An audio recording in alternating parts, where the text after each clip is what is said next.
Some people call this a war. War or not, one thing is sure. A daily battle is being waged in supermarkets all over this country. A battle for the customer's dollar.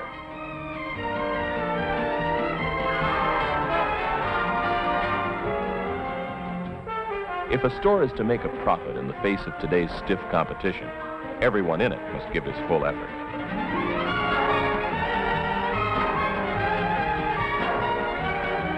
But like any battle, victory in this conflict is finally won or lost on the front line.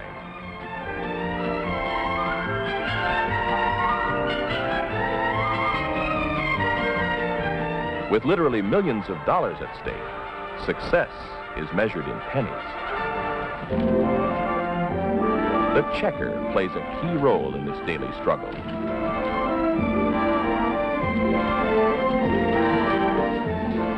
Methods of handling groceries and customers may vary from store to store, but the basic objectives are the same.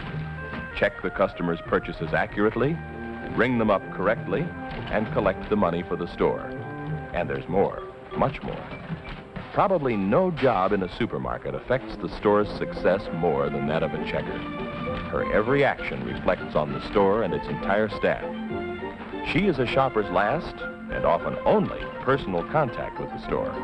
To the customer, the checker is very important. Her responsibilities are great and varied.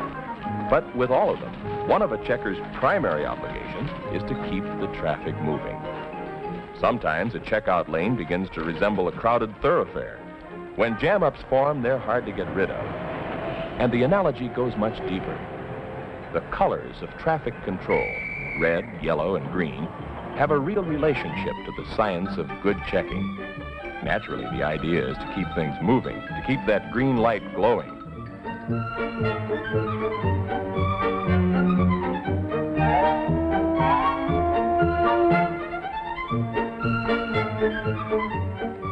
Good checking really boils down to the same essentials, no matter what type of equipment your store uses. To demonstrate these essentials, here are 3 outstanding checkers, all former queens in the Checker of the Year competition. Meet Ruth Bussey of the B&B supermarkets in Tampa, Florida.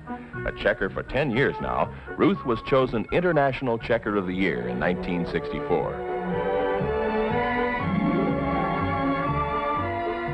Next to Ruth is Pat Hilton of the Alpha Beta supermarkets in La Habra, California. Pat has 18 years experience and was International Checker of the Year in 1962. And this is Rose Scalavino. Rose has 4 years experience and works for Star Market in Cambridge, Massachusetts. Rose was Checker of the Year in 1963. And here's another checker you should meet. Miss Jones is not a Checker of the Year, but she hopes to be someday. She's an intelligent, hard-working, charming young lady. Still a little new to her job, but learning fast. Like most of us, she could learn a lot just by watching experts perform. The first thing I do when I start the day is get my cash from the head checker. In a busy week, $5,000 or more may pass through my register. Handling it accurately is one of my biggest responsibilities. Once I've got my money counted out and correct, I put my register through a daily inspection. Is there enough tape? Is it dated correctly? Is the register plugged in? Is it zeroed? I always check supplies now when there's time to replace needed items. Are there enough bags to last? I don't want to run out later. I always try to remember that I'm dealing with food. That means that my stand has to be spotless.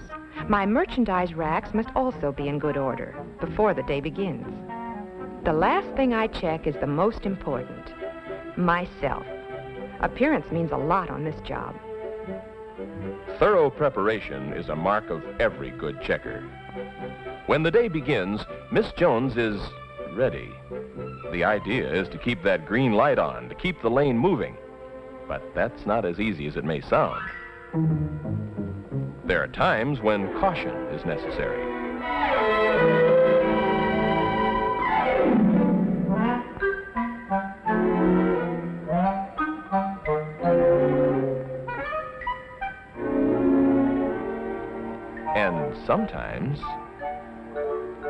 sometimes you must stop altogether.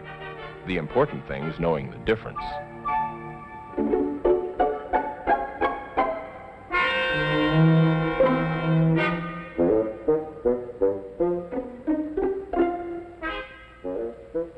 But so long as you observe the basics, things will keep moving smoothly.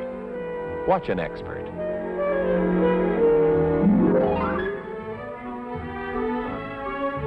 The first order of business is to greet the customer. Then comes an important moment of caution. Is the bottom of the cart empty? I always make certain there are no missed items that might get through unchecked, and ring this up as a signal to myself that I've checked the cart. And most importantly, I keep it pleasant and matter-of-fact. No customer likes to think she is suspected of shoplifting. Ring up the right price and press the right department key. These keys are important to the store's records and planning. Checkers are bookkeepers, too. Multiple-priced items should be checked together. Try to hold the first items in this group until they can all be checked through at once. Multiple pricing used to frighten me. I'm not much on fractions. Now when I see an incomplete group like this, I just slow down a second to be sure I've got the price right. This is what the fraction chart is for, and I use it. There's no such thing as an almost right in this business. If I overcharge, I cheat the customer. If I undercharge, I'm unfair to the store. Fractions mean you charge the next penny. Dropping the fraction can be costly. It might well represent the entire profit on this order. Here's another pricing problem, a price smeared beyond recognition. How do you decipher it?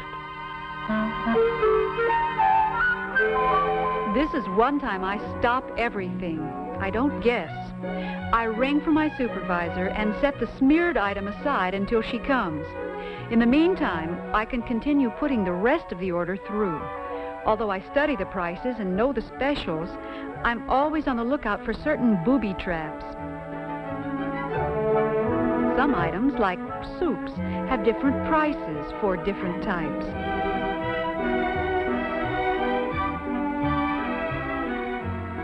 Others have identical package designs, but different prices.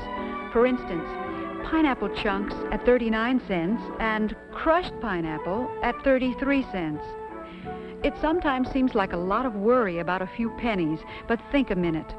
With a store's profit margin of about 1.25%, a checker error of only 30 cents means that about $25 worth of groceries must be sold before the store regains the loss. It's more than just pennies. It's a question of your store's success or failure. And once the order is checked, there are still some important jobs to be done. Handling money is one of a checker's greatest responsibilities, and sometimes one of the most difficult.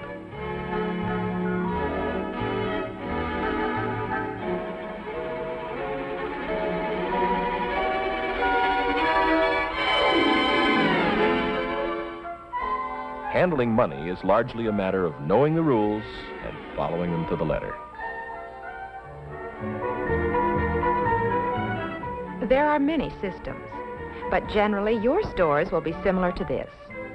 Defer coupons until the order is paid for. Know your store's policy on check cashing and follow it closely. As you accept the customer's money, call the out of amount, such as $12.38 out of 20. Put the check or bill onto the slab and count the change to yourself, then to your customer. And never forget, thank you. Lastly, put the money from the slab into the register. And never leave your position with your register open. Coupons are simple if you handle them right. After the customer has paid the regular price for her order, check her coupons against the purchased items. Sometimes people haven't actually bought the goods specified on the coupon. Total the coupons, take the cash, and refund it to the customer, remembering to do so with a smile. This system makes your job easier and lets the customer know her coupons were credited. Trading stamps are simple too. Be accurate. And remember, they are money. Giving a customer more than she is entitled to costs the store.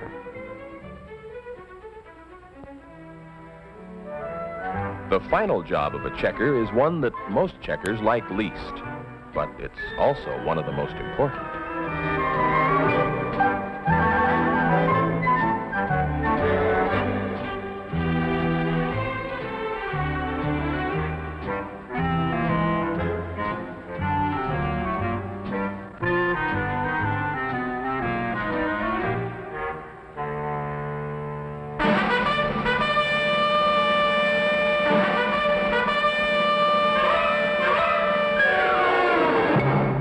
I guess I can't say I've ever enjoyed packing an order, but I know how much depends on it. It's one part of the store the customer takes home with her. Beginning with the right size bag, I pack heavy to light. That's also the way I'd send the order through if a bagger were working with me. After a solid base is made up with cans and other heavy items, I build up the sides with flats, putting glass and other fragile items in the center for protection. Meat, frozen foods, and ice cream should always be wrapped separately. Finally, light crushables go on top.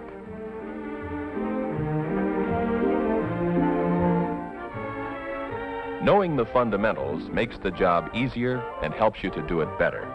But there's one area of checking where each girl brings something special to her job, where there are no universal guidelines. Personality is something every good checker develops on her own. She learns to communicate a comfortable pleasantness to her customers, making them feel that the store regards them as something special. A smile is always part of the uniform. The job is easier when you do it right, and people are generally nicer to deal with when you treat them right. Checking is never going to be an easy job. The responsibilities are too great. Just consider how much work a good checker does on a busy day, putting through up to 360 orders, checking some 7,000 separate items. You have to be good and develop good habits, such as maintaining space between unchecked items and those that have been checked. These girls are among the best. It takes skill and practice to get this good, and a lot of effort. But the basics are simple. Slow down when the situation calls for extra care. Stop completely on those few occasions that require it, and keep the flow moving the rest of the time, swiftly, accurately, and pleasantly.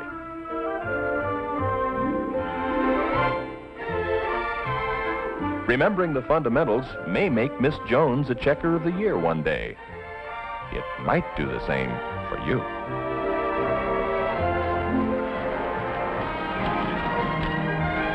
This battle is won on the front line. It's here that the customer has her last important contact with the store. To a large extent, a checker's actions determine whether a shopper will be back. It's a difficult job at times, but learning the skills we've seen demonstrated will help assure that it's done right and will make your task much easier. In your store, you are a vital member of the team. By always observing the fundamentals, you'll be doing your part on the front line.